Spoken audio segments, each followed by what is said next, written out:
Hi everybody, Chuck Freebie with your high school football preview for the weekend. Actually, our high school football week has already started. There was a game up in Michigan last night because of the official shortage. Brandywine beat Cassopolis 30-24. Most of the Michigan teams are playing tonight.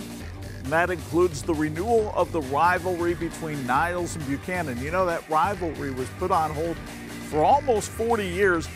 Last year, Buchanan won. That was their first victory over Niles since 1966. So you know the Vikings are looking for revenge tonight. And they looked pretty good last week in their season opener. Scott Shaw, the former Three Rivers and Elkhart Memorial coach, has taken over that program. And he is going with a nice fullback by the name of Colin Hess. You see him there. Hess rambled for 132 yards in that game. The defense played well against Sturgis. They had a freshman named Sam Rucker who had an interception and a scoop and score. But really, Niles wants to be able to pound the football at you. Hess had 3 touchdowns in this game. They'll have their hands full with this Buchanan team. Mark Fry's team is technically 1-0. They won by a forfeit against Hartford last week because Hartford just didn't have enough players. Had nothing to do with COVID. Buchanan does have the quarterback coming back, and Colin Legalt. He threw for about 1,000 yards last season. Drew Glavin is back at wide receiver. It'll have a little bit of a new look, though, for the Bucks this year. They lost a lot of skilled people to graduation, so it'll be interesting to see what happens at Memorial Field tonight. Now, in Indiana this week, there are some really good games over in LaPorte County. One of them happens to be a Duneland Conference showdown between a pair of 2-0 teams. You've got Chesterton taking on Michigan City.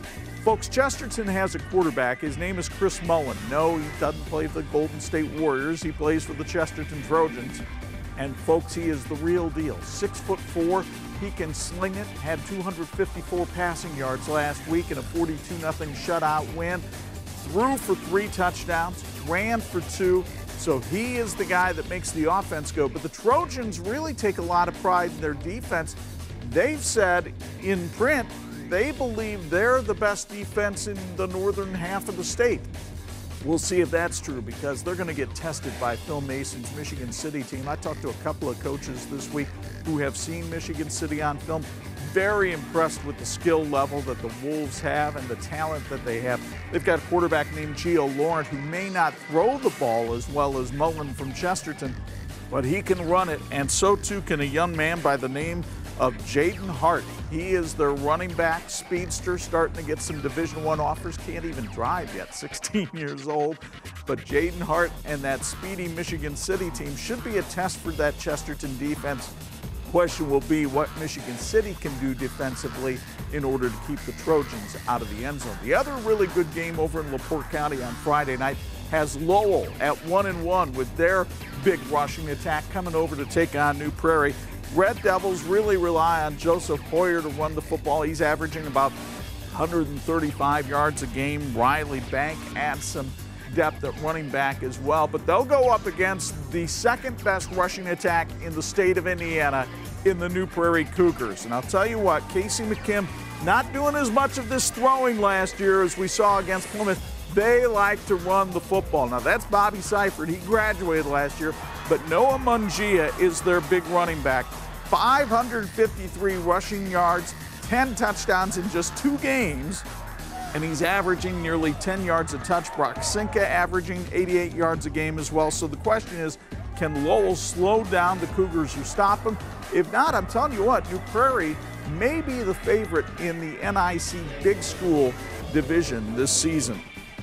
Let's talk about the team that might be the favorite in the NIC smaller school division, and that's the John Glenn Falcons. They are 2-0 right now. Now, admittedly, their schedule has been pretty weak so far. They have outscored their first 2 opponents 88-7. They'll be carrying the flag and the banner in the Father Bly Field to take on the St. Joe Indians on Friday night. This will be a much tougher test for the Falcons, but they do have a pretty good quarterback in Nathan Creed. You see him. That's not Creed running the football right there, but this is Creed throwing it. And Creed can run that offense. Linebacker Jake Taylor spearheads the defense. They'll face a 1-1 St. Joe team, which was really stymied by the physical play of Northridge last week. Now, Alex Ortiz has done a nice job at quarterback. Ty Kamau offers some spark on the offensive side of the ball. But the Indians, not only can they use some more explosiveness, they need to do more of this. They've got to be better on defense because Northridge was able to rack up 330 yards of offense on Brian Witten's team last week. If John Glenn can do the same thing, it's going to be a long night for the Tribe at Father Bly Field. Let's go into the Northern Lakes Conference, where I don't think there's going to be a lot of points based on what we've seen so far when Northwood visits Concord. Nate Andrews and the Black Crunch are playing really good defense so far. They are holding opponents to just 11 or 12 points a game. The problem is, on offense, they're not getting enough of this from Ethan Evers. He really hasn't been able to get on track so far this year. They're only scoring 11 points a game.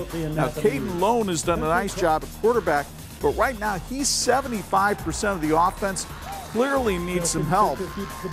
The thing for Northwood is not only are they going to be tested by Concord's skilled people, they're going to have problems doing a lot of that against the Concord defense. We saw Concord last week pitch a shutout against Jimtown, and if you look at the highlights from that game, yes, offensively, there's no question, Concord likes to sling the ball around. Hunter Dutton's got a lot of targets, including that guy, Marion Moore, Jack Darcy. They can throw it. They can also run it pretty well with Titus Hackworth. He was impressive last week. 5'9", 190 pounds, and ran for over 100 yards, punishing runs against Jimtown. But defense is where Concord makes it happen. Ephraim Lake with the pressure there. Amarian Moore with the pick six. Don't forget the Koltukian brothers, Zavin and Armin.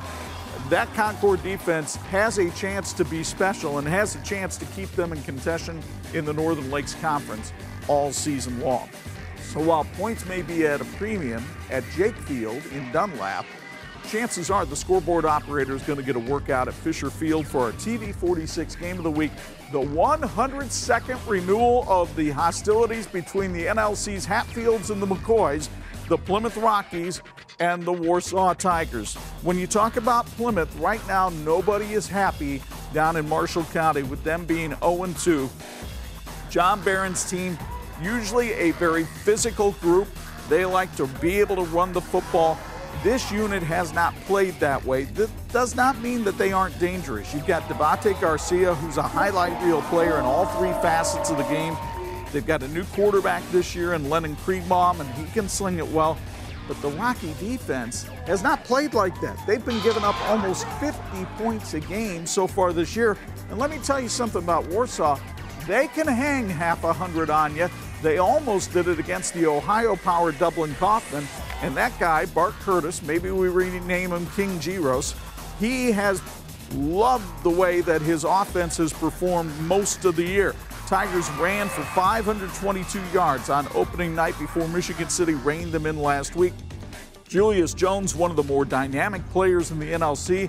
Don't forget about Herman Flores Ortega. He's their leading rusher. But Bart's got to get more from his defense. Quite frankly, they've got a veteran unit coming back, and they've given up almost 30 points a game. Still, should be a very fun watch. Always is when these two teams get together.